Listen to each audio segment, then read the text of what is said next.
The lawyer read my name last, after everyone else had already leaned back in their chairs with the kind of relief people feel when they think the unpleasant part is over. Then he opened a narrow drawer in his desk, took out a cream-colored envelope, and slid it across the polished wood toward me. My stepmother's face changed before I ever touched it. Not anger, not grief. Fear. Her hand shot out so quickly her bracelet struck the edge of the table. "Don't," she said. The room went quiet. The lawyer, Mr. Albright, did not move. He only rested 2 fingers on top of the envelope as if it were not paper, but evidence. "This check was issued according to the terms of your father's trust," he said calmly. "And your name, Mrs. Keller, appears on the final distribution schedule." My stepmother's voice dropped to a whisper. "Burn it." I looked at her then, really looked. Audrey Voss had always been elegant in the way expensive things are elegant. Soft perfume, pearl earrings, smooth voice, no visible edges. For 15 years, she had called me difficult whenever I asked a question, and sentimental whenever I remembered my father too clearly.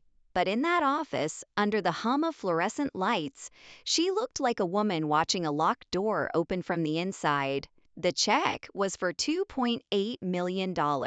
I was a 42-year-old high school history teacher with a 10-year-old Honda, a mortgage I could barely manage, and a father I thought had died nearly broke. So I had 3 questions before I even picked up the envelope. Why had my father hidden money from me? Why had Audrey known about it? And why would she rather see it burned than placed in my hands? Good day, dear listeners. It's Nora again. I'm glad you're here with me. Please subscribe to my channel and like this video. And also let me know in the comments which city you're listening from.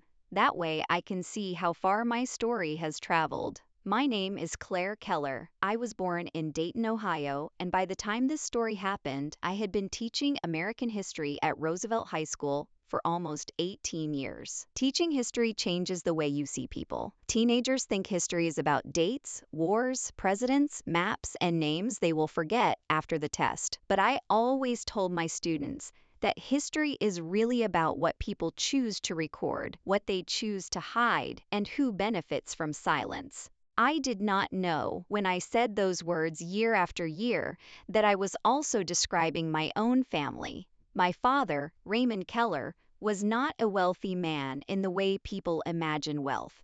He wore the same brown work boots for years. He drove a Ford pickup until the seat foam came through the fabric.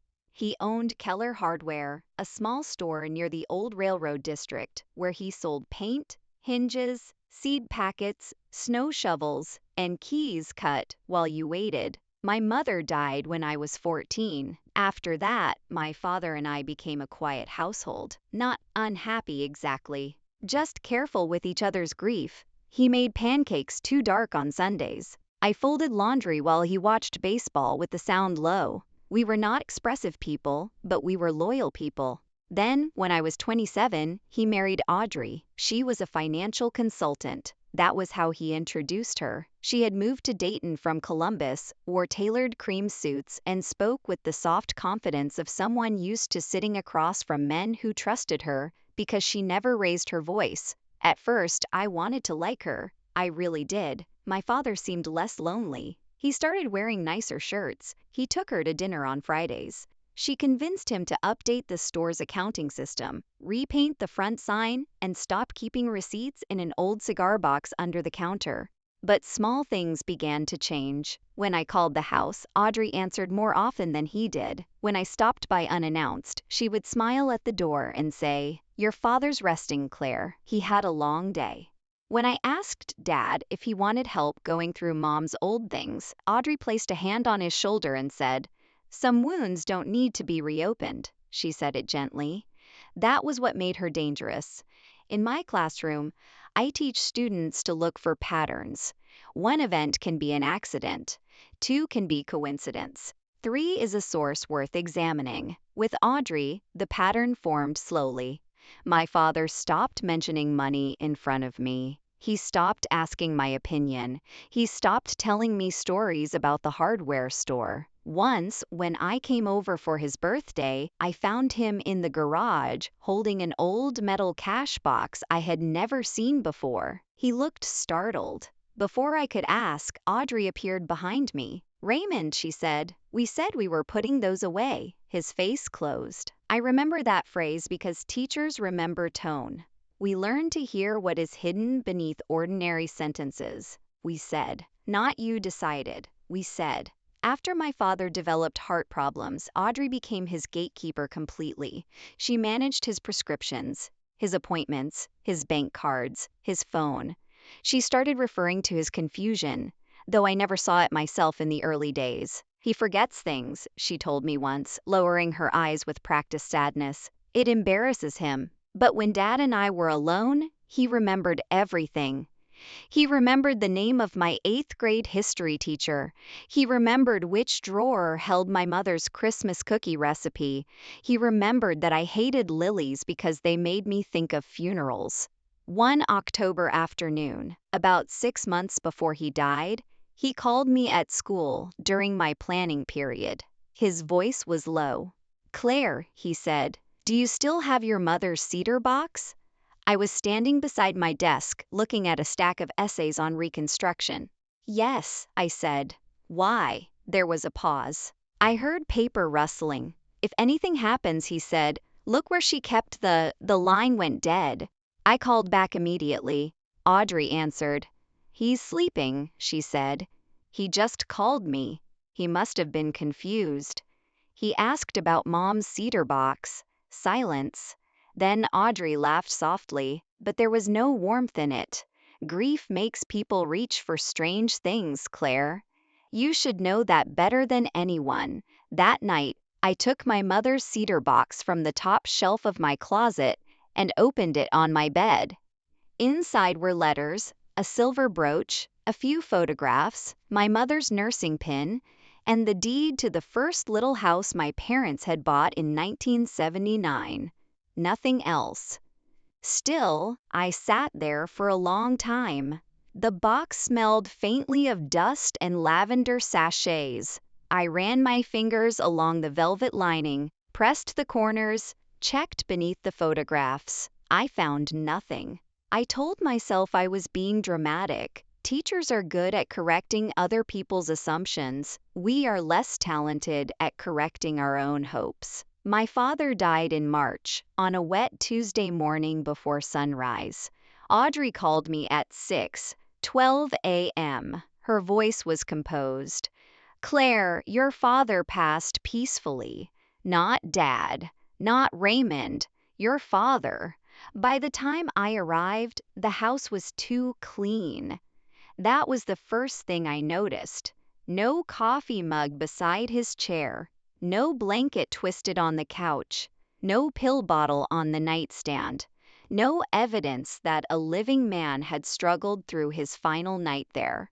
Audrey stood in the kitchen wearing a navy dress and small diamond studs. She hugged me with one arm. "I know this is hard," she said, "but we must keep everything orderly. Orderly." That word followed me through the funeral, through the casseroles from neighbors, through the condolence cards, through the strange coldness of Audrey's friends, who looked at me as if I were a guest who had overstayed. The will reading was scheduled 3 weeks later. I expected nothing dramatic. My father had told me years earlier that the house would go to Audrey. Because she lived there, the store had been sold to cover medical debts, and there might be a small life insurance policy split between us. I was not angry about that. I had my job, my little house, my students, my routines. Money had never been the language my father and I spoke. But when I arrived at Mr. Albright's office, Audrey was already there with her attorney. That surprised me. Her attorney's name was Dominic Vale. He was younger than I expected, maybe mid-40s, with silver at the temples that looked almost deliberate. His suit was dark charcoal. His watch was quiet and expensive. He stood when I entered and shook my hand with a smile that did not reach his eyes. "Mrs. Keller," he said. "I've heard you're a teacher. Noble profession. People like Dominic always say noble when they mean poor." Mr. Albright was different. Older, careful. A probate attorney with half-moon glasses and a voice that made every sentence sound like it had been weighed before being released. He read the standard provisions first. The house to Audrey. Personal effects divided according to a memorandum. A modest insurance policy. Then he paused. Audrey adjusted her bracelet. Dominic Vale leaned back slightly. Mr. Albright turned a page. There is also the matter of the Keller Family Education Trust, established by Raymond and Margaret Keller in 1998, amended in 2009, and placed under restricted distribution until Raymond Keller's death. I looked up. "My mother?" Mr. Albright nodded. "Yes," Audrey said. "That trust was dissolved." The lawyer did not look at her. "No, Mrs. Voss, it was not. That was when he opened the drawer. That was when he slid me the envelope. That was when Audrey begged him to burn it. I did not pick up the check right away." I looked at Mr. Albright. "What is this?" "A distribution check," he said, "drawn from assets held in trust. There are additional documents you will need to review, but this represents your initial share." "My share of what?" Audrey stood so abruptly the chair leg scraped the floor. "This is absurd," she said. But she was looking at Dominic, not at me. Dominic placed a hand on the table. "Audrey," he said quietly. It was the kind of quiet that was not meant to soothe. It was meant to control. I had spent enough years in classrooms to recognize when someone was trying to stop another person from saying too much. Mr. Albright turned the envelope so my name faced me. Claire Margaret Keller, my mother's name between mine. "Your father left instructions," he said. "You are not required to discuss this with anyone today." Dominic's smile returned. "I would advise everyone not to make emotional assumptions about old paperwork." I finally picked up the envelope. Audrey whispered, "Claire, you don't understand what you're holding." She was right. I did not yet. I drove home without turning on the radio. Rain moved across the windshield in thin, nervous lines. At a red light, I looked down at the envelope on the passenger seat and felt no joy at all. That may sound strange. People imagine that when money arrives, happiness arrives with it. But sudden money is not peace. Sudden money is a question with sharp edges. When I reached my house, I parked in the driveway and stayed in the car. My home was small, built in the 1950s, with a narrow porch and a maple tree that dropped leaves into the gutters every fall. I had bought it after my divorce, when I was 36 and tired of apologizing for wanting quiet. It was not impressive. But every bill was mine. Every wall was mine. Every cup in the cabinet was exactly where I left it. I sat there holding the envelope against my lap and thought about my father's unfinished phone call. Look where she kept the what? I went inside, locked the door, and placed the envelope on the kitchen table. Then I took out a yellow legal pad. Teachers make lists when the world becomes too large. At the top, I wrote, "Things I know." Dad called about Mom's cedar box. Audrey lied about him being confused. Trust established by Dad and Mom. Audrey said it was dissolved. Lawyer said it was not.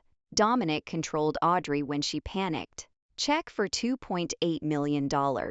Then I wrote a second heading, "Things I need." Trust documents, bank records, Dad's medical records, Mom's old files, independent lawyer.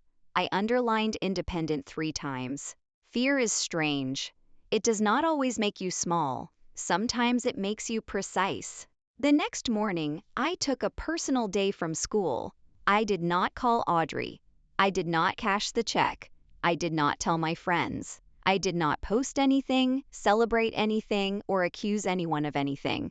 I called a lawyer recommended by our teachers' union, a woman named Mara Chen. Her office was above a bakery in downtown Dayton, and the waiting room smelled faintly of cinnamon and printer toner. Mara was in her early 50s, with short black hair, tortoiseshell glasses, and the calmest handshake I had ever felt.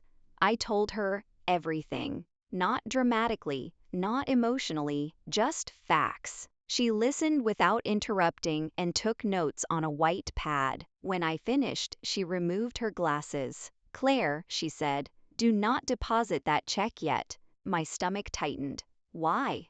Because if someone has been hiding trust assets, misrepresenting distributions, or pressuring you to waive rights, the check may be bait. Bait, a partial payment, can sometimes be used to suggest acceptance of terms you have not reviewed. We need the trust instrument, amendments, accounting records, and correspondence between trustees. Who is the trustee?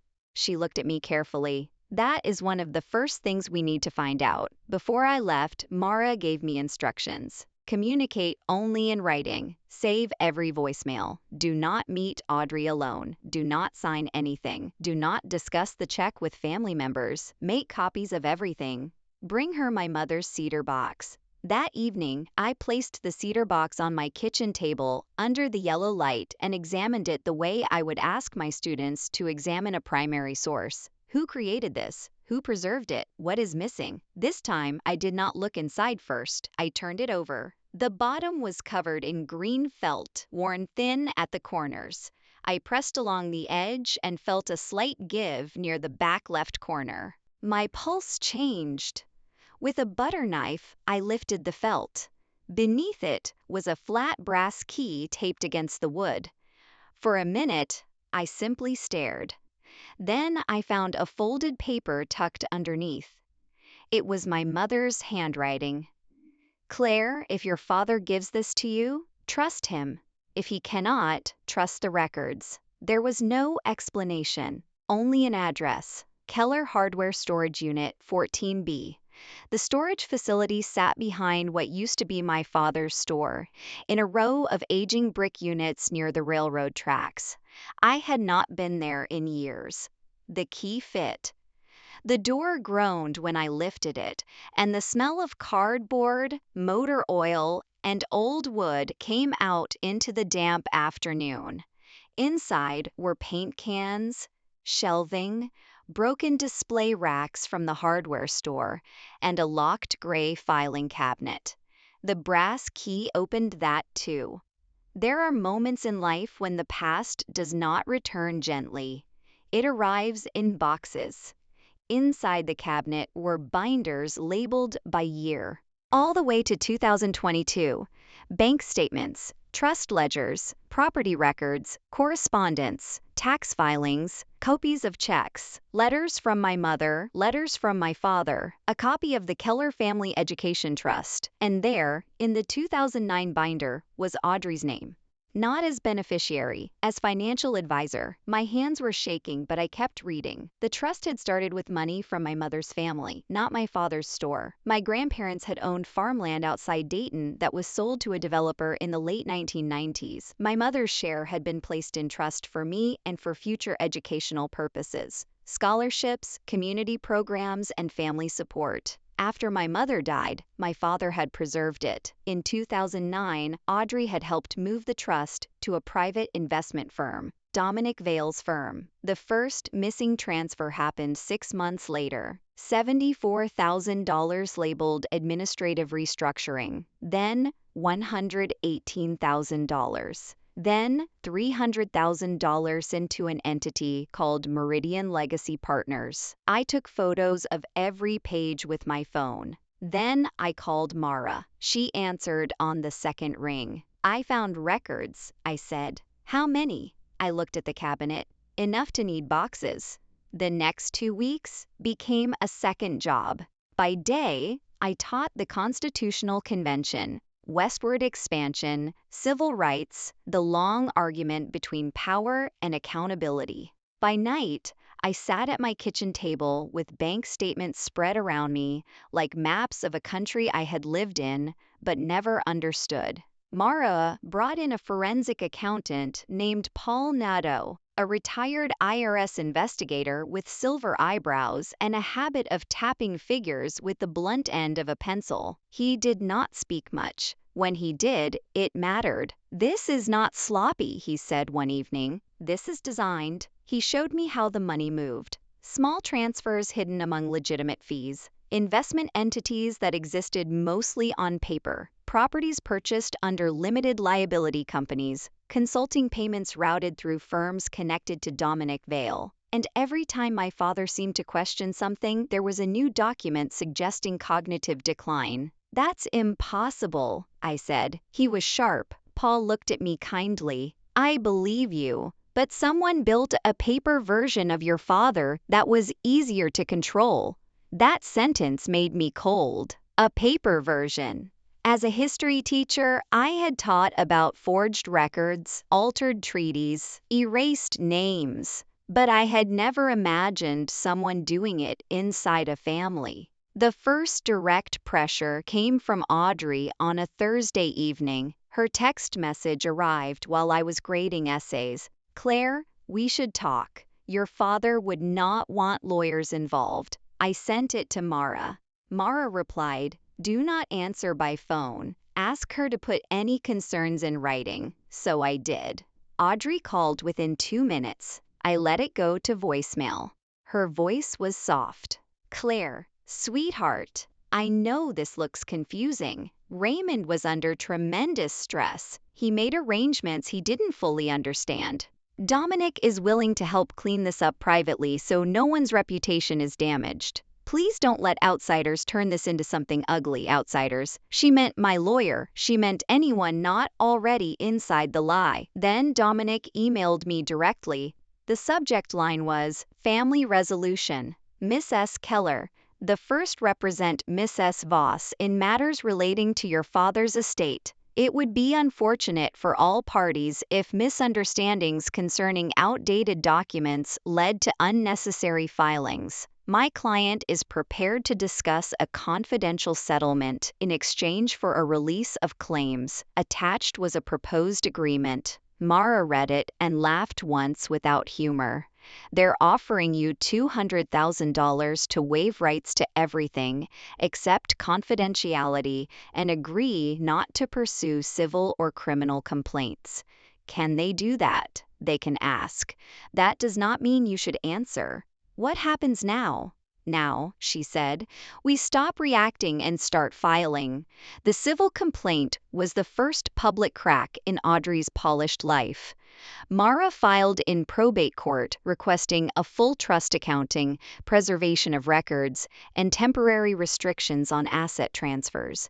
She also sent formal notices to the banks, investment firms, and entities tied to Meridian Legacy Partners. Dominic responded with confidence. That was his mistake. He claimed the trust had been dissolved in 2018 with my father's consent. Mara asked for the dissolution documents. He produced them. Paul studied the signatures first, then the notary stamp, then the date. The document was signed on June 14, 2018. My father, according to the document, had appeared in person at a Columbus office at 11:30 a.m. But I had a photograph from June 14, 2018. It was one of those ordinary photos you almost delete. My father, sitting in a hospital chair after a minor cardiac procedure, wearing a pale blue gown and grinning because I had brought him contraband coffee. The timestamp on my phone said 11:12 a.m. The hospital discharge paperwork said he was released at 3:46 p.m. He could not have been in Columbus signing trust documents. The truth has a weight of its own. When Mara saw the hospital record, she grew very still. Claire, she said, this may no longer be only civil. The confrontation happened 4 days later. It was just after sunset. I was watering the small herb pots on my porch when a black sedan stopped at the curb. Audrey stepped out. She wore a camel coat, leather gloves, and the expression of a woman arriving at a charity luncheon rather than the home of someone she had betrayed. Dominic got out on the passenger side. I stayed on the porch. Claire, Audrey said, may we come in?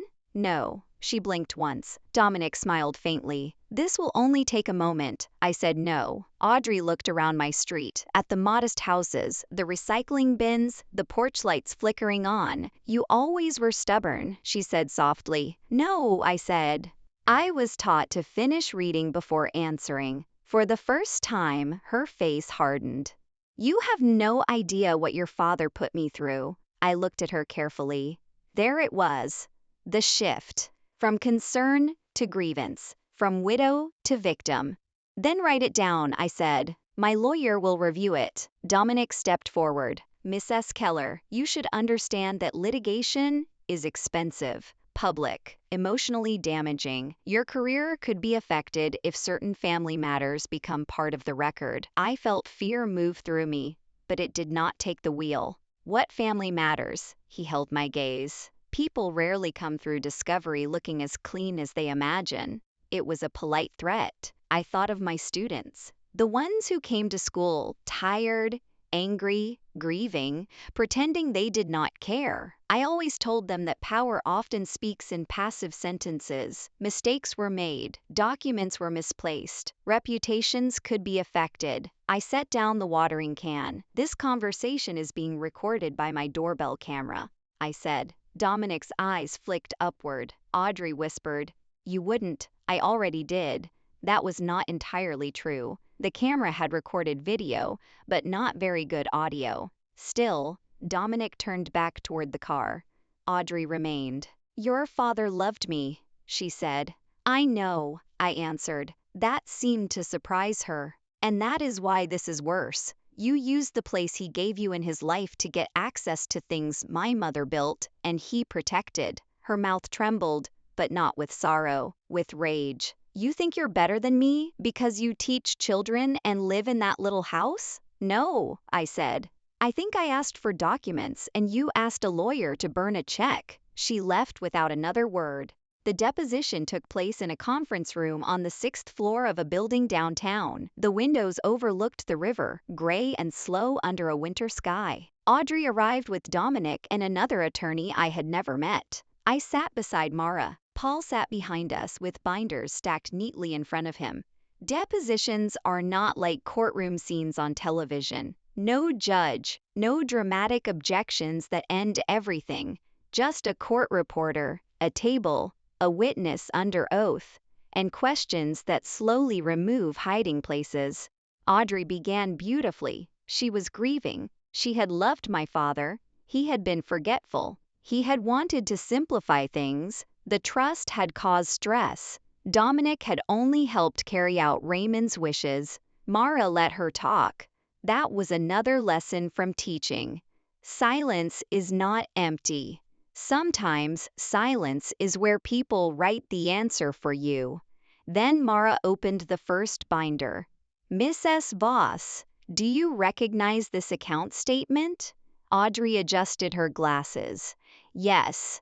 Is this the Keller Family Education Trust account, ending in 8,842? I believe so.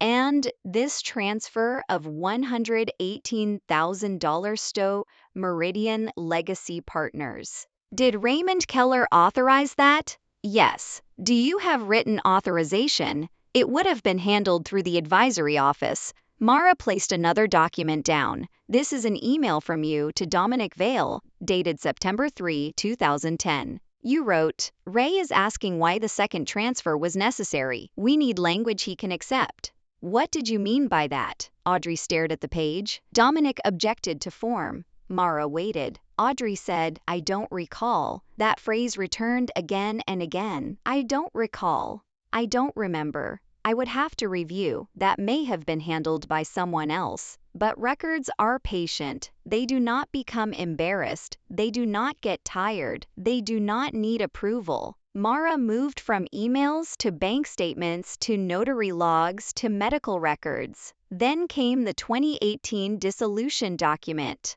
"Mrs. Voss, you testified that Raymond Keller signed this in Columbus on June 14, 2018.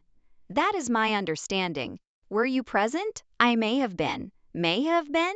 "I don't recall."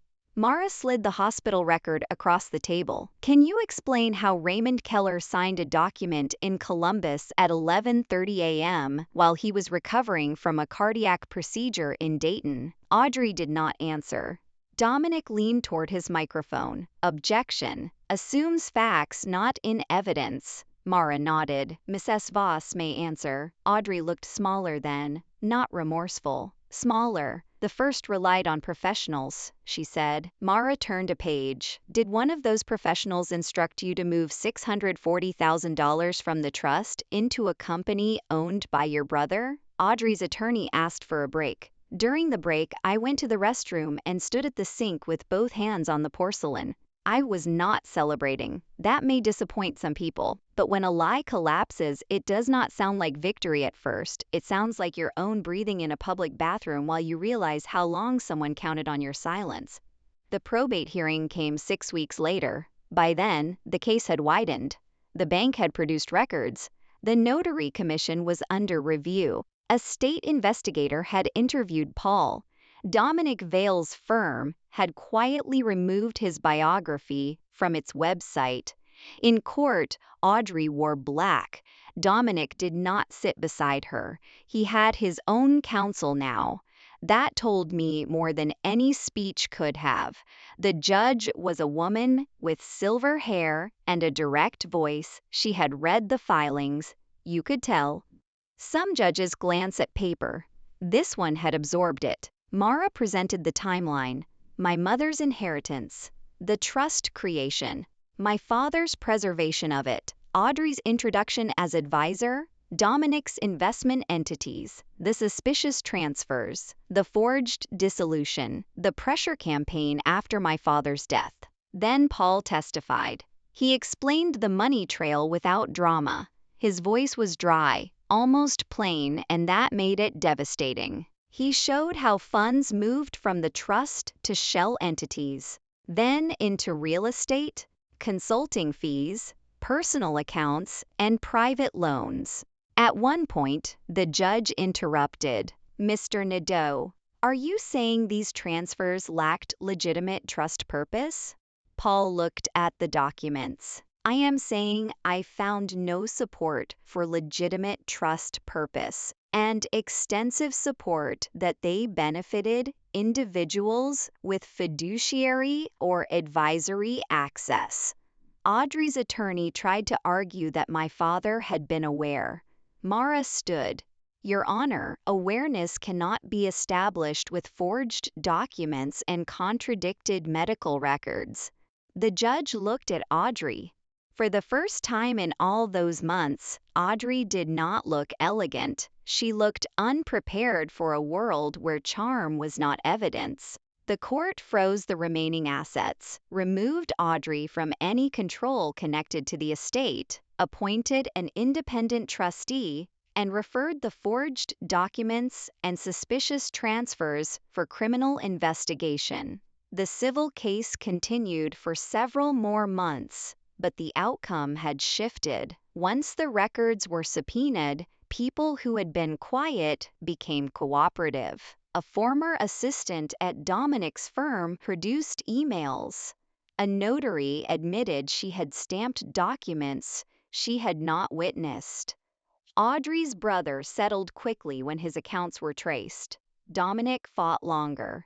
Men like Dominic often mistake delay for innocence. Eventually, his defense narrowed to technicalities. He claimed he had relied on client representations. He claimed administrative errors. He claimed I was an emotional beneficiary misreading complex financial planning. But then came the email he had forgotten to delete from an archived server. Audrey had written, Claire will never look. She thinks Ray was broke. Dominic had replied, then keep her thinking that. I read that sentence in Mara's office. Then keep her thinking that. I did not cry immediately. I folded the paper once, then again, and placed it on the table. For years I had mistaken exclusion for my father's choice. I had believed he had drifted away from me, trusted Audrey more, forgotten my mother's wishes, and left me only memories because maybe that was all he had left to give. But he had tried, carefully enough to find him. The final settlement restored most of the trust assets, including proceeds from properties purchased with stolen funds. Some money was gone forever. That is the truth about financial betrayal. Justice can repair much, but not time. Audrey pleaded to financial crimes tied to fraud and forgery. She avoided a long prison sentence because of cooperation, but she lost the house, her license-related credentials, most of her assets, and the social circle she had protected so fiercely. Dominic Vale was disbarred and later indicted on multiple counts connected not only to my father's trust, but to 2 other families. That part still chills me. My father's records did not only save my inheritance, they opened a door other people had been standing behind in the dark. As for me, the court approved the trust distribution and appointed an independent fiduciary to manage the charitable portion my mother had intended. I did deposit the check eventually, but not until Mara told me it was safe. The first thing I bought was not a car. It was not jewelry. It was not a vacation. It was a better lock for my front door. Then I paid off my mortgage. Then I created a scholarship at Roosevelt High in my mother's name for students who wanted to become nurses, teachers, social workers, or anything that required more heart than applause. I kept teaching. People asked why. They assumed money would make work unnecessary, but my classroom had never been only a paycheck. It was the place where I understood the world. Every morning, I stood before my students and watched them decide whether truth mattered. I could not abandon that after learning how much it had mattered in my own life. I did make changes. I planted a garden in the backyard. Tomatoes first, then rosemary, lavender, and marigolds. I replaced the cracked kitchen window. I took a train trip to Vermont in October because my mother had always wanted to see the leaves there. I brought her silver brooch and wore it on my coat. And one spring afternoon, I drove past my father's old hardware store. The sign was gone. The windows were dusty. A real estate notice hung crookedly in the glass. I parked across the street and sat there for a while. I thought about him cutting keys behind the counter. I thought about my mother placing scholarship brochures into a cedar box. I thought about Audrey in that lawyer's office, begging for fire because paper had become her enemy. Then, I understood something I wish I had known earlier. People who lie are not always loud. Sometimes they are polished, helpful, respectable, and calm. Sometimes they bring casseroles. Sometimes they manage appointments. Sometimes they say they are protecting you when they are really protecting themselves. And people who love you are not always able to save you in obvious ways. Sometimes they leave a key. Sometimes they keep records. Sometimes they trust the part of you that knows how to look again. I was not brave. I was careful. I did not win because I shouted. I won because I made copies. I asked questions. I listened to the discomfort in my own chest. I let professionals help me. I waited until the evidence was stronger than fear.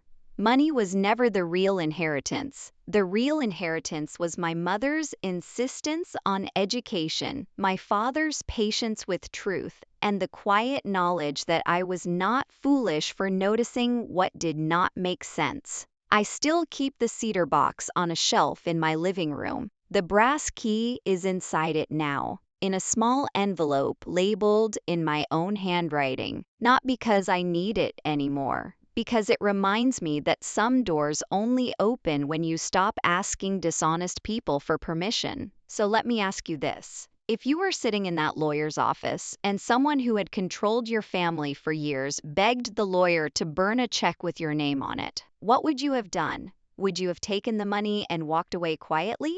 Or would you have started reading every page? Tell me in the comments. And if this story taught you anything, share it with someone who needs to remember that truth may be delayed, but it does not disappear.